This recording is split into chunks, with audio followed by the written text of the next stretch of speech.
नमस्कार मित्रों, मैं अनुजोग अपने जारी एपिसोड के 11वें भाग में आप सभी के सामने उपस्थित हूँ। जैसा आप सभी जानते हैं कि मेरा विषय विध्वंसक आजादी के बाद देश को क्या मिला, मेरा विषय समाज को क्या मिला और फायदा असल में किसको मिला, इस पर केंद्रित है।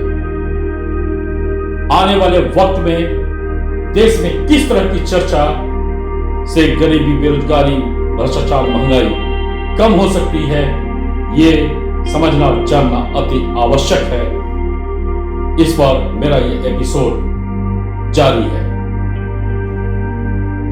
मेरे चैनल को लाइक, सब्सक्राइब और शेयर करते रहें ताकि इससे जुड़ी जानकारियां आप सभी को मिल सके और आज नहीं तो कल, नहीं तो 10 साल, 20 साल, 50 साल में ये परिवर्तन देश में के अंदर देश के सचेत नागरिक, सचेत समाज ला सके और राजनीति को मजबूर कर सके कि आपकी राजनीति तभी कामयाब होगी जब आप देश के लिए काम करेंगे, देश नीति के लिए काम करेंगे। अगर परिवारवाद और अघोषित राजतंत्र के लिए काम करेंगे तो आपका इस देश में कोई जगह नहीं है, राजनीति में कोई जगह नहीं है। मैं अपने पिछले 2 एपिसोड में भारत के प्रमुख दल और वर्तमान के प्रमुख दल राष्ट्रीय जनता दल और लालू साम्राज्य के बारे में बता रहा हूं। शुरुआत में राष्ट्रीय जनता दल एक जनता दल था और उस दौरान लालू साम्राज्य परवान चढ़ रहा था। कई लोग नाराज हुए और जनता दल के जगरण से निकले, पर वे कभी भी लालू यादव और कांग्रेस के बताए हुए मार्ग से कभी बच नहीं पाए और भविष्य का राजनीति भी कांग्रेस और लालू यादव के मार्ग के आसपास ही की।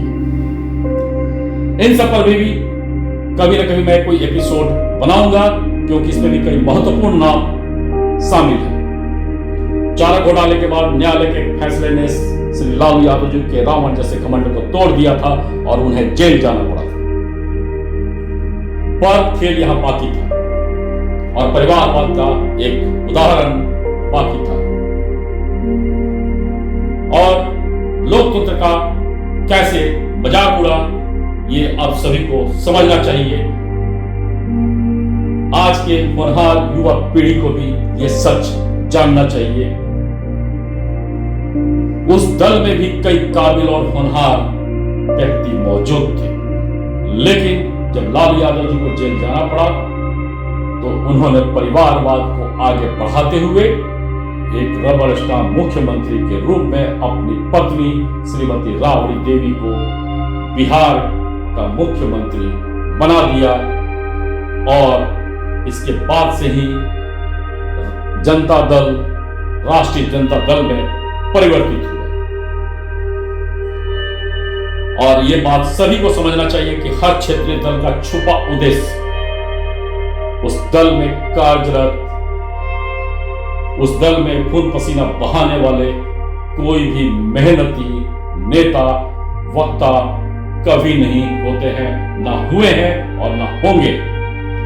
लेकिन उस परिवार में से ही कोई ना कोई उस पार्टी का प्रमुख बनेगा, चाहे वो काबिल हो या नाकाबिल हो। इसका प्रमुख कारण जो कभी नहीं बताते हैं और वो कारण होता है उस पार्टी का अकूत फंड, और उस अकूत फंड पर कब्जा जमाए रखना ही परिवारवाद राजनीति का महत्वपूर्ण खेला होता है।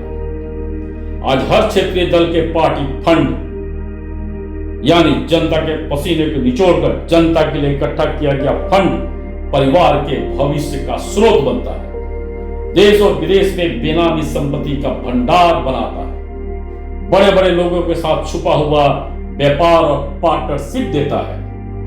इस पर कब्जा जमाए रखने के लिए ही परिवारवाद राजनीति को आगे बढ़ाया जाता है। जनता से, गरीबी से, बेरोजगारी से, महंगाई से, भ्रष्टाचार से कोई लेना देना नहीं होता है। ये जितना बढ़ेगा उतना अघोषित राजतंत्र और प्रांतीय राजशाही तंत्र आगे अग्रसित होता है। मुख्य उद्देश्य अघोषित राजतंत्र और प्रांतीय राजनीति का यही रहता है, यही है भी और आने वाले भविष्य में यही होगा भी। अतः इस भाग को समाप्त करने के पहले मैं ये आप सभी से बोलना चाहूंगा कि देश में यह चर्चा अब अति आवश्यक है कि हमारे देश में देश नीति से चलने वाले राजनीतिक दल चाहिए या अघोषित राजतंत्र और प्रांतीय राजनीति से अपने स्वार्थ नीति को आगे बढ़ाने वाले राजनीतिक दल चाहिए। धन्यवाद। अगले भाग का इंतजार करें।